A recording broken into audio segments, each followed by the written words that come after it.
licenciatura de Geografía e Ingeniería por la Heroica Escuela Naval.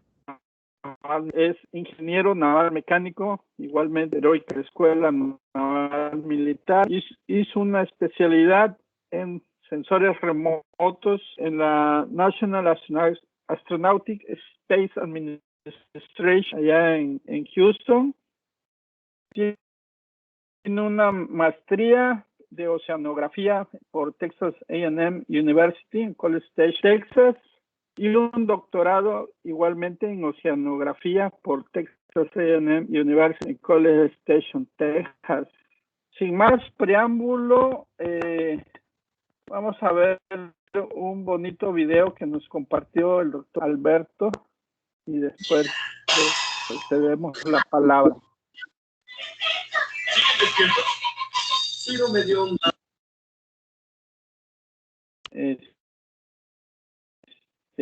Vamos a escuchar.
Bueno, le cedemos la palabra al doctor Alberto para que nos dé su presentación. Doctor Alberto, sin más preámbulo, le cedo la palabra. Sí, cómo no.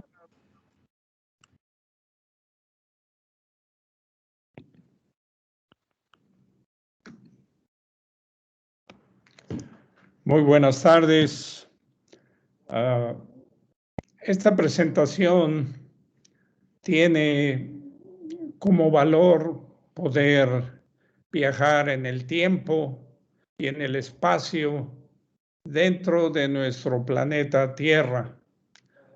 Podemos preguntarnos por qué el cambio climático, pero la verdad que siempre ha existido el cambio climático. Siempre ha existido el cambio climático. El planeta Tierra se formó aproximadamente hace 4.600 millones de años. De esos 4.600 millones de años, los geólogos y geofísicos los han dividido en iones. Uno en el precámbrico, que son casi 4.000 y pico de millones de años, y el otro 570 millones de años. Una definición más exacta de lo que es un ión son 1.000 millones de años, o sea, 1 por 10 a la 9 o 1 seguido de 9 ceros. Entonces, la parte de la Tierra hemos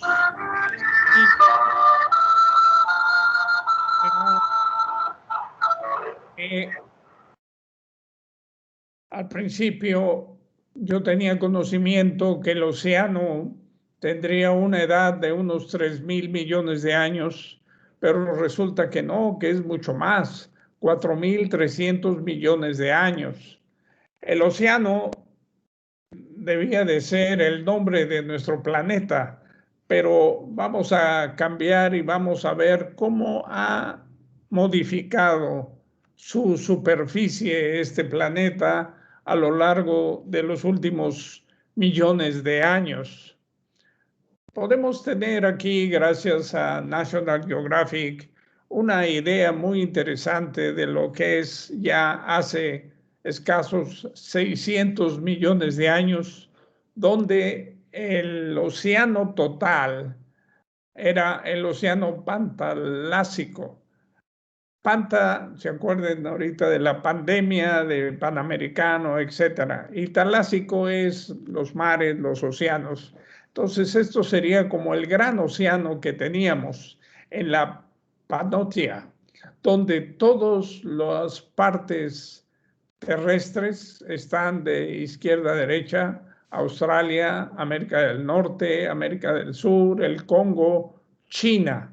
Entonces, en esa época más o menos quedaron en el sur del planeta y fue la época que más frío ha existido en esta tierra. Pasemos ahora otros 200 millones de años, cuando esa superficie terrestre ya se estaba formando, y pueden ver cómo Siberia queda apuntando hacia el norte. En la parte media queda la Bretaña y Báltica, y en la parte sur se encuentra Sudamérica, África, Arabia, China. Esto se llamaba Gondwana, 400 millones de años. Volvamos a esa época donde ya había seres y habían desarrollado tremendamente. En la etapa del Devónico, llamado también la etapa de los peces, el celecanto vivió en esos años, 350 millones de años, y se supone que se extinguió en 65 millones de años. Pero para sorpresa de nosotros, este pez lo vinieron a encontrar en 1938. Este es el celecanto. Cuando encontraron este ser, que es el ser vivo superior más antiguo que existe sobre el planeta, sus aletas ya eran tubulares y se le conoce en el mundo científico como el pez de 4 patas. Es decir, la parte de arriba ya tenía algo de conexión de lo que sería después el hueso que nos daba los brazos, y en la parte inferior el hueso con la cadera, que sería después el fémur.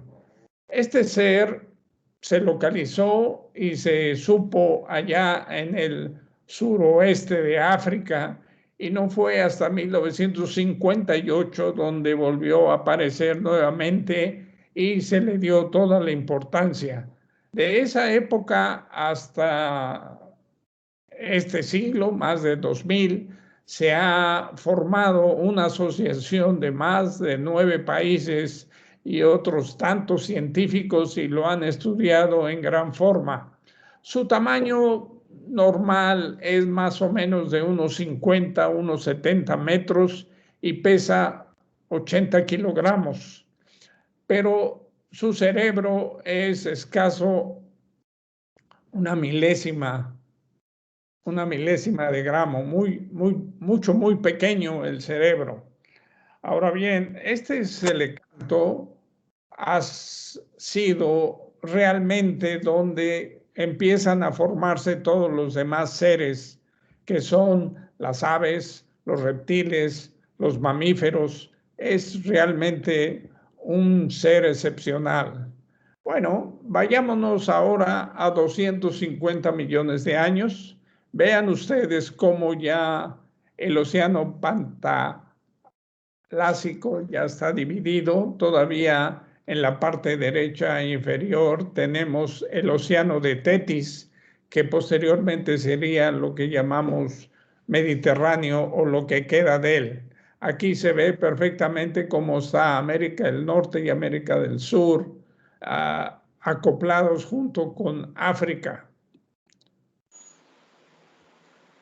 Para esa época nosotros tenemos un reptil que se llama el Mesosaurus, que ya está extinto. Se parece a otro animalito que tenemos aquí en México, pero no vamos a hablar de él. Y esos fósiles se encontraron tanto en Argentina como en África del Sur. Entonces, vayamos a cómo se empezó a desprender las Américas de África y de Eurasia. Hace 90 millones de años, ahí se ve ya la pequeña formación de lo que posteriormente sería el Océano Atlántico. Hace 65 millones de años ya estaba perfectamente estructurado. Aquí la India todavía estaba en el sur de África y hace 65 millones de años ya iba a la mitad del camino de lo que ahora conocemos como Océano Índico.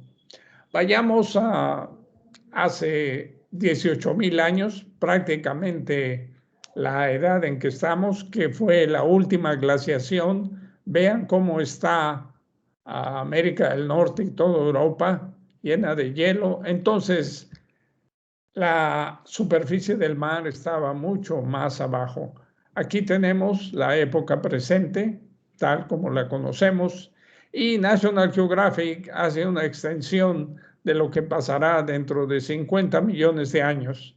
Ya se habrá abierto otra vez el Océano Pacífico y el Océano Atlántico. Habremos recuperado plenamente lo que es el norte de México y toda la Baja California y la Alta California se habrán desplazado hacia Alaska. Bueno, si ya estamos hablando de miles de años, vayamos a lo que es la teoría de Milankovitch, que se divide en tres partes. Empecemos por la parte de arriba. El eje de la Tierra oscila como un giróscopo y describe un círculo completo cada 18,000, 23,000 años aproximadamente. Ahí pueden ver el lado izquierdo, hace 23,000 años. El que sigue, 17,500 años, viendo hacia el otro lado, 11,500 años, viendo en la parte opuesta donde originalmente se tuvo, 5,750 años está el eje viendo hacia nosotros y ahora está en la época actual. Esa es la oscilación del eje de la Tierra. Por el otro lado, abajo, la inclinación del eje de la Tierra fluctúa hacia adelante y hacia atrás entre 22 y 24,5 grados cada 41,000 años. Vean ustedes cuando tiene una mínima inclinación, la inclinación normal que es de 23,5 y va a llegar a 24,5. Aquí puedo hacer la aclaración que a principios del siglo pasado hubo un temblor en Taiwán y se derrumbó el monumento donde se señalaba dónde estaba el trópico de Cáncer. Cuando lo quisieron construir, resulta que el trópico de Cáncer ya no estaba ahí, sino estaba 100 metros más hacia el norte. Como pueden ver, la Tierra está fluctuando constantemente. Y la última parte es cómo la órbita terrestre se expande y se contrae cada 100,000 kilómetros y cada 433,000 kilómetros. Milankovitch fue un yugoslavo que llevó toda esta teoría en las observaciones que hizo en Europa del Norte, que han sido ahora perfectamente comprobadas con los sedimentos marinos de varios kilómetros y también con los testigos del hielo que hay en la Antártida. Entonces, sí ha sido efectivamente lo que Milankovic ha cambiado. Por otro lado, veamos aquí la Tierra, que tenemos el calendario gregoriano. La Tierra da la vuelta al Sol en 365 días, 5 horas, 49 minutos y 12 segundos. Es decir, acuérdense que cada 4 años tenemos un año bisiesto, pero eso se hizo a principio de la época actual, o sea, después de Cristo o la era común, pero en 1580 se dieron cuenta que ya llevaba un retraso de 10 días. Entonces, en esa época, así sin decir nada, le quitaron al mes de octubre 10 días. Pasaron del día 10 al día 22 o 21. Y para ajustar lo que pasaba. Ahora bien, mucha gente se ha preguntado, bueno, si el solsticio de invierno es el 21 de diciembre, ¿por qué no ahí iniciamos el año? Pero no, nuestros científicos calcularon que se debía de iniciar el año cuando estuviéramos más cerca del Sol, es decir, el perihelio, el 1 de enero. Pero de la época que se calculó a la época actual, el perihelio ya se encuentra el 3 de enero, es decir, 3 días después. El equinoccio vernal y el equinoccio de otoño, esos se conservan 21 de marzo y 22 de septiembre, más o menos. Pero el afelio, donde estamos más alejados del Sol, ahora no es en el solsticio de verano, 21 de junio, sino hasta el 3 de julio.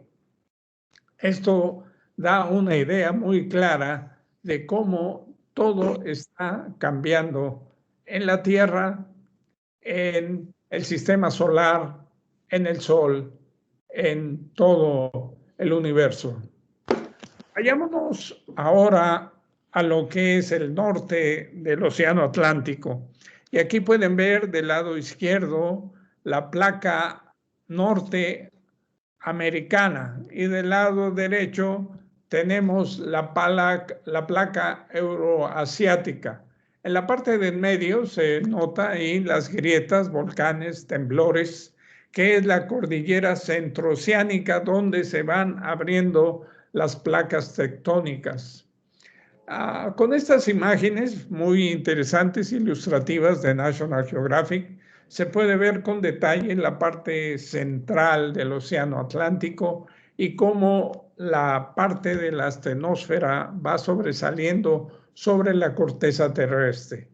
La figura que tomé de Entendiendo la Tierra, ahí se ve muy claro cómo el centro de la cordillera centroceánica está llena de volcanes jóvenes, es donde hay más temblores, es donde está lava y se van expandiendo eso.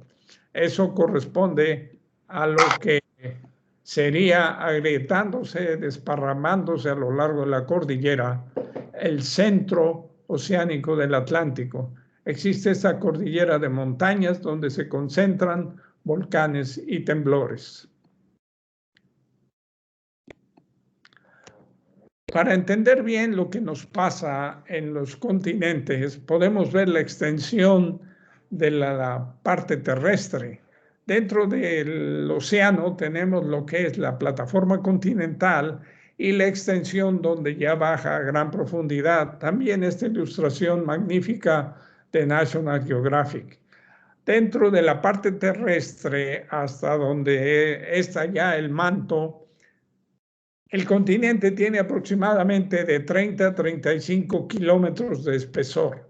Sin embargo, en la parte oceánica nada más es de 5 a 8 kilómetros. Esta extensión de la plataforma continental y el talud es una parte del continente.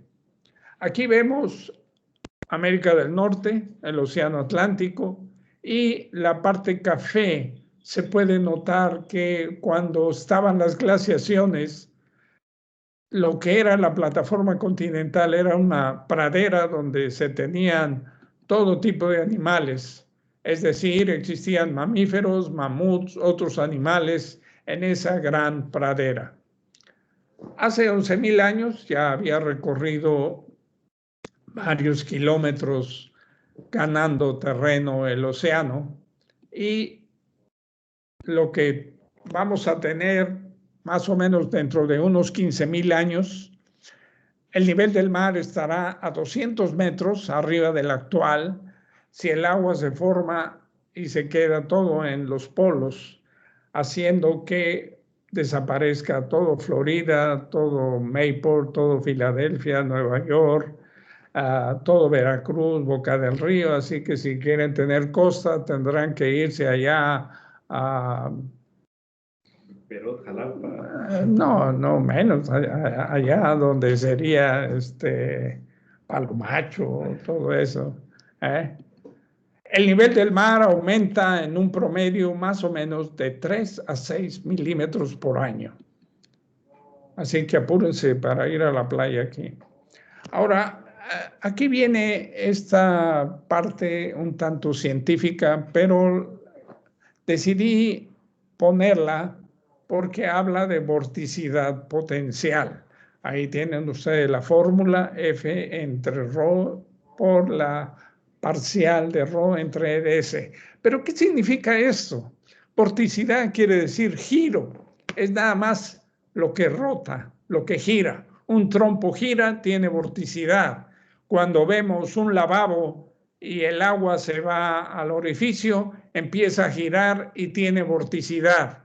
Entonces, la vorticidad se forma de lo que es una vorticidad parcial y planetaria, que sumando las dos dan la absoluta. Entonces, dentro de eso, los científicos de oceanografía física han visto cómo el hundimiento del agua se conserva ese parámetro de vorticidad potencial, es decir, del giro que da el agua cuando se hunde. Aquí tenemos la explicación del agua de 18 grados. Me lo voy a brincar porque sería muy tedioso, pero esto sucede en la parte del norte de Europa, aquí del Atlántico del Norte. Esta sección donde está 36.5 es donde se hunde el agua por dos razones. Una, hay mucha evaporación, es una zona de alta presión en la atmósfera, entonces la sal disuelta no se evapora y eso hace que el agua sea más salada y se hunde. Y la otra, con los frentes fríos, el agua hace que se enfríe y que también se hunda, de tal manera que los dos fenómenos, aumento de evaporación, aumento de salinidad o disminución de temperatura, aumento de densidad. Eso lo tenemos en el Atlántico del Norte. En medio, acá en el Atlántico del Sur, frente a Brasil, tenemos otra salinidad máxima que es parecido el fenómeno al que tenemos en el Atlántico del Norte. Y en la parte sur, ya con la Antártida, tenemos otro fenómeno muy interesante, la salinidad mínima del Océano Atlántico. Bueno, vayámonos a Brasil y África, y en este lugar se puede ver con más detalle el agua subantártica del sur, cómo empieza a fluir y viajar hacia el norte. Aquí hay un giro exactamente al norte del Ecuador, y aquí hay una estrellita donde estuvo un barco llamado Matamoros de la Armada de México en 1974, y después otro barco oceanográfico en 1979. haciendo investigaciones con 50 países. Eran 50 barcos de Rusia, de Alemania, de Francia, de Noruega, de Holanda, de Canadá, de Estados Unidos y de Japón también. Estábamos distribuidos en los 3 países. Solamente 2 países Latinoamérica, Brasil y México, fue donde empezamos investigaciones serias en el océano, tanto en el Pacífico, nosotros, como en el Atlántico, Brasil y nosotros. Los otros países han desarrollado un tanto la hidrografía, pero no la oceanografía. Aquí se nota cómo el hundimiento del agua salada empieza a viajar y se empieza a ir hacia el norte, como vemos aquí la parte morada. Esto fue en 1966 y está en 1969, otro barco donde se nota claramente el agua subtropical del sur. Pero vayamos a 1979, donde el buque oceanográfico H-02 de la Secretaría de Marina hizo investigaciones junto con la Universidad Nacional Autónoma de México. Aquí estuvimos trabajando cada 4 horas durante casi 40 días y tenemos parte de enero y todo el mes de febrero, donde la primera capa, donde está de la línea azul hacia arriba, la llamamos capa de mezcla, pero no es una temperatura verdaderamente uniforme. Cuando tú haces mediciones con precisión, entonces tienes salinidades que varían de más calientes, más frías, que será medio grado, 1 grado. Pero cuando fue la más oscuro, fue donde tuvimos mayor cantidad de pesca. Y la línea azul que vemos aquí es el límite entre la capa de mezcla, la capa superior, y donde inicia la termoclina. Esa es la parte de arriba de la termoclina.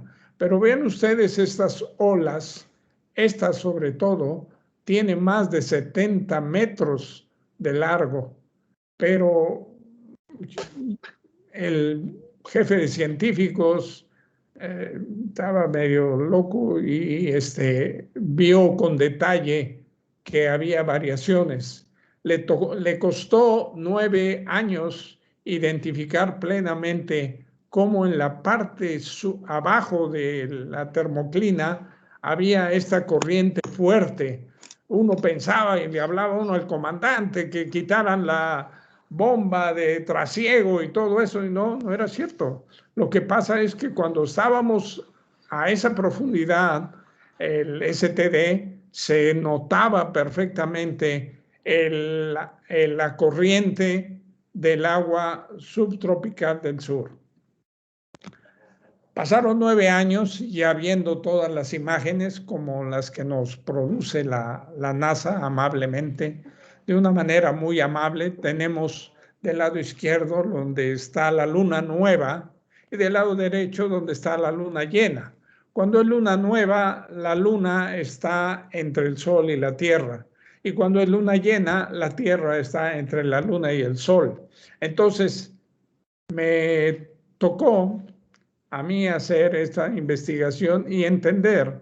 Vemos cómo está la parte aquí oscura y la parte blanca que corresponde a la luna nueva y a la luna llena, y entonces se ve perfectamente lo que es la variación quincenal de la marea que produce la luna en sisigias, es decir, cuando son más altas las mareas. Aquí lo vemos con detalle, la variación de la profundidad en metros en el inicio de la termoclina. La onda larga corresponde a la marea quincenal provocada por la luna nueva y la luna llena. Bueno, vayámonos más al sur. La NASA nos proporciona estas imágenes increíbles y yo llené la parte del agua antártica intermedia, donde empieza en la parte sur y después a una altura determinada se hunde esa agua. Aquí el doctor Svedrov marca perfectamente la convergencia del agua antártica intermedia. Se aleja. Aquí el agua está casi a menos 2 grados Celsius.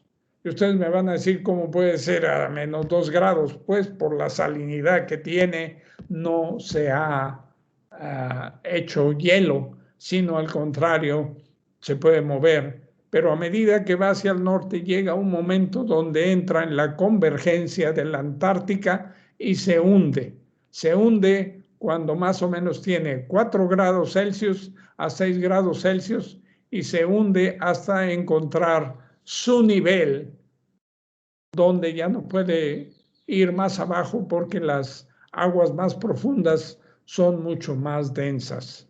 Entonces, aquí Picard y Emery muestran lo que otros científicos ya habían encontrado, sobre todo los alemanes en el barco Meteor en 1925-27 más o menos, y encuentran con mucha precisión las salinidades mínimas y cómo van desde el sur, viajan por todo el Atlántico del Sur y llegan hasta más o menos 20 grados de latitud norte. Aquí se puede ver, la A es el agua antártica intermedia, la B es el agua profunda del Atlántico, la C es el agua antártica del fondo y la D es el agua del Mediterráneo. El agua del Mediterráneo es muy salada, pero no puede bajar más porque el agua B, es decir, la profundidad del Atlántico del Norte, es muchísimo más densa. Bueno, veamos esta imagen maravillosa de National Geographic y se pueden ver aquí los valores de bien tomados, muy bien tomados por los alemanes, donde en la parte de Argentina tiene 34.2, en Brasil 34.4, después ya en el Ecuador 34.5 y así sucesivamente hasta llegar al Golfo de México, que es 34.88. Aquí pongo la definición de salinidad de una manera muy breve. Gramos de sales disueltas en 1 kilogramo de agua de mar. Es decir, en 1 kilogramo de agua de mar hay 965 gramos de agua y 35 gramos de sales. Aquí viene lo mismo de lo anterior. Vean ustedes, la cuenca de Argentina tiene 34.2, de Brasil 34.4, el Ecuador ya tiene 34.5, al este de las Antillas Menores, todavía en el Océano Atlántico, es 34.7, ya dentro del Caribe es 34.75 y en el mar del Caribe Central es más de 34.80.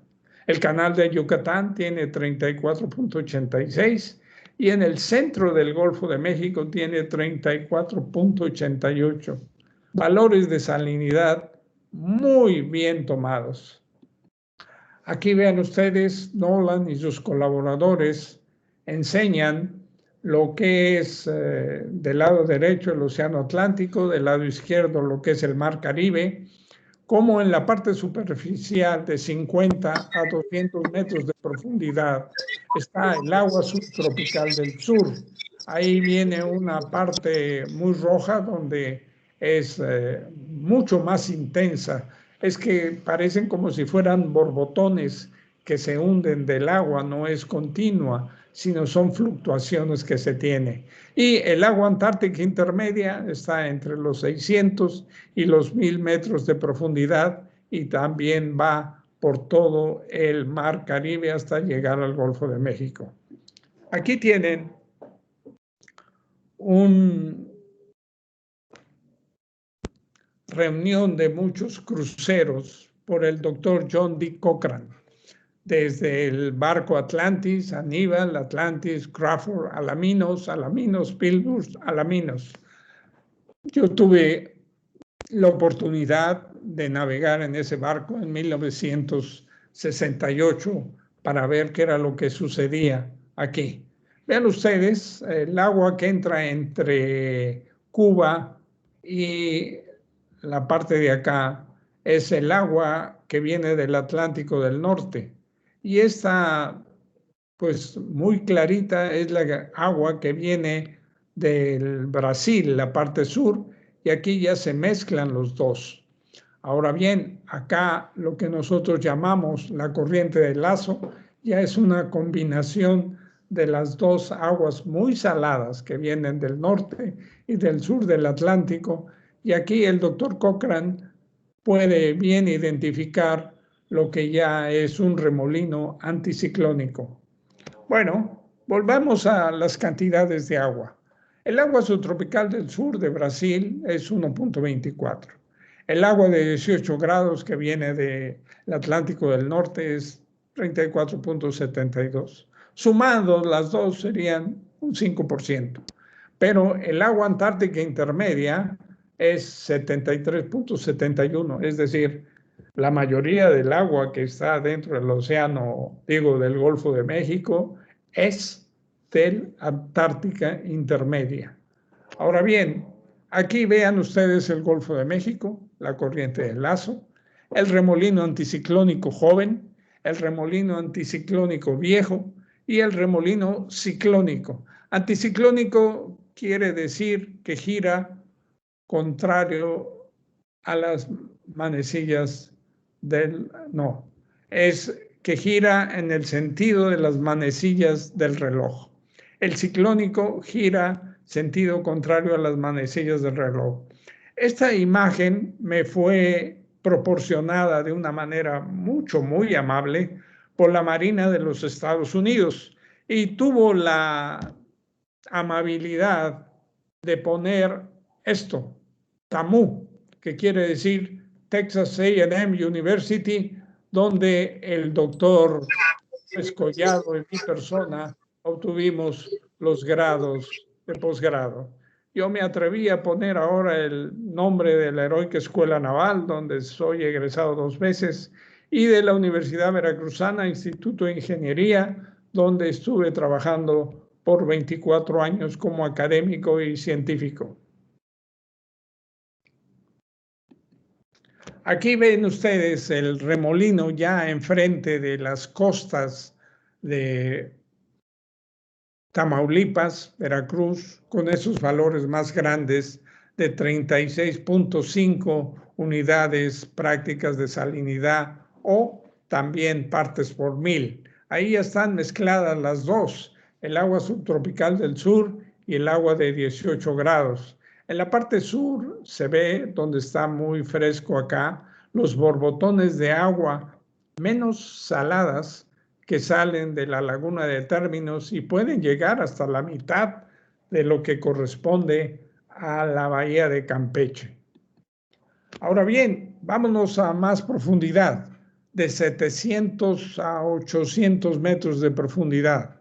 El doctor Nolan hizo una investigación muy interesante junto con sus colaboradores en 1962, pero esto sale ya bien publicado, el agua antártica intermedia, que está una parte más profunda en lo que sería la corriente de Lazo, en esta parte de acá, y en el oeste está un tanto extendida.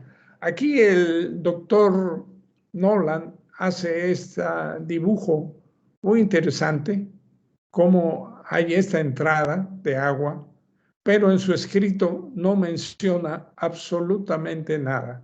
Es decir, había una anomalía, pero no supo qué fue. Ya después al mexicano por ahí encontró que era la corriente de intrusión. Aquí vamos a 1998, donde junto con mis alumnos de la Universidad Veracruzana y de la Escuela Náutica Mercante estuvimos trabajando. Ahí se ven los transectos y los puntitos corresponden a cada punto de estaciones científicas que trabajamos con Texas A&M University. La característica de este crucero fue muy interesante porque las líneas que corresponden es por donde pasaron los satélites ERTS o TOPEX. Nosotros tardamos más o menos en esta línea 3 días y medio en hacer todas las estaciones oceanográficas. El satélite pasó en menos de 3 minutos, pero esto sirvió para poder calibrar el satélite. Ahora bien, si nosotros vemos esta línea aquí, acá al norte, es decir, del lado derecho, aquí abajo, y México, vean ustedes cómo esta parte de acá es como una cazuela, es decir, es la parte central del remolino anticiclónico y de 100 a 400 metros de profundidad, las corrientes marinas en el fondo eran de 1.5 metros por segundo, 3 nudos, o sea, muy fuerte. Del lado derecho tenemos acá el agua que ya la he mencionado antes, la de 18 grados del Atlántico del Norte o la tropical del sur de Brasil. Muy bien, vayamos aquí a cómo cortamos el remolino anticiclónico. En la parte norte se ve perfectamente el agua de 18 grados y subtropical desde la superficie hasta aproximadamente 50-70 metros de profundidad. Después, junto con el doctor Emilson, nos rompimos el alma para tratar de saber qué era esto. No comprendíamos qué era esto. Y lo que pasa es que estábamos exactamente en medio del remolino anticiclónico. Pasaron varios años para poder identificar exactamente que estábamos en el centro del remolino anticiclónico y todavía más al sur, es decir, entre 1000 y 1200 metros de profundidad, estaba el agua antártica intermedia que ya la he mencionado. Vean ustedes, del lado izquierdo está Tampico, del lado derecho está el Banco de Campeche. Esta fue un transecto muy interesante que nos llevó tiempo poder saber exactamente qué sucedía. Muy bien, el agua antártica intermedia es el centro del remolino anticiclónico en el Golfo de México. Tuvo valores menores a 34.82, los cuales corresponden a los del Caribe Central. Es decir, si está llegando a agua menos salada del Antártico, significa que mayor cantidad de témpanos se están desprendiendo del continente. Esto, la persona que habla lo identificó en 1974. En aquella época no se hablaba de cambio climático ni de calentamiento global, pero a mis asesores les dije que algo estaba sucediendo en el Polo Sur y me dijeron, está bien, pero tienes muy pocos datos. Pero ahora, 46 años después, sabemos perfectamente que esto corresponde al calentamiento global, que es parte del cambio climático del planeta Tierra. En lo que veamos el pensamiento de Carl Sagan, que lo marcan en esta fotografía que fue tomada en el 2004. Claro, Carl Sagan falleció en 1996, pero la idea es de él. Aquí está tu planeta. Ese puntito azul estamos todos. Todas nuestras guerras, todos nuestros problemas, toda nuestra grandeza y toda nuestra miseria, toda nuestra tecnología, nuestro arte, nuestros logros, todas las civilizaciones, toda la fauna y la flora, todas las razas, todas las religiones, todos los gobiernos, todos los países, todo nuestro amor y todo nuestro odio. Yo puse esta cantidad actual, el 2021, 7.730 millones de almas están en nuestro planeta. Da que pensar, ¿no? Si quisiéramos, podríamos tomar esta fotografía como una lección de humildad y como un doble mensaje. Por un lado, de nuestra pequeñez en el universo, de lo irrelevante que es nuestros problemas y diferencias cuando los vemos a esta escala. Y por otro lado, lo frágil de nuestro planeta parece. Y lo más importante es que debemos que cuidar ese puntito azul, pues es el único hogar que tenemos. Se despide Selecanto, el ser más antiguo que tenemos vivo, el Mesosaurus, que ya está extinto afortunadamente, y otro, el Ginecobica despluma, y que ese no está en peligro de extinción y está muy guapo. Muchas gracias. Muchas gracias, doctor. Comparto el video, el último video que nos envió. Sí. Espera. Oh. Voy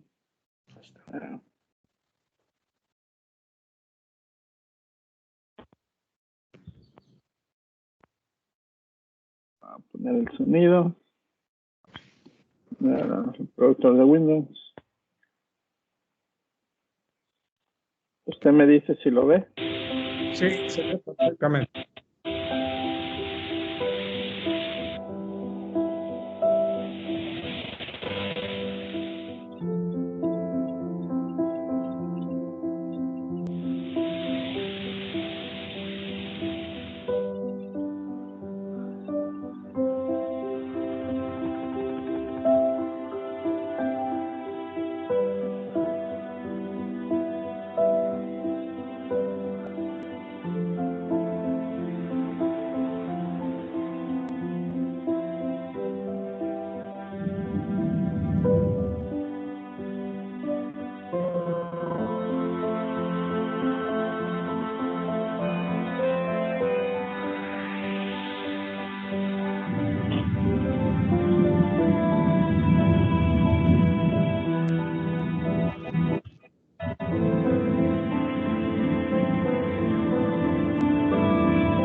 Muy bien. Muy bien. Pues si tienen comentarios o preguntas, ya hay algunos comentarios en el chat. Dice Javier Pérez, qué excelente cátedra y gracias por este conocimiento. Olivia se anexó. Dice Arturo Pérez, una excepcional conferencia, una historia de vida. Javier Pérez reitera su excelente cátedra y gracias por el conocimiento. Si tienen alguna pregunta o comentario para el doctor, son bienvenidas ahorita por el chat, por favor. Mientras se animan, voy a poner el video, el primer video, porque hubo personas que no lo vieron. Entonces, permítanme unos segundos y vemos el primer video.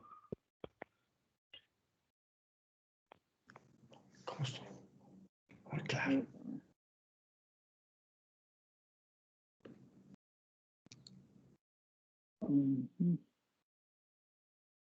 Ok, vamos a ver el primer video.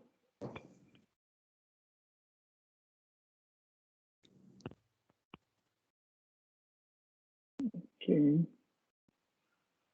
Doctor de Windows.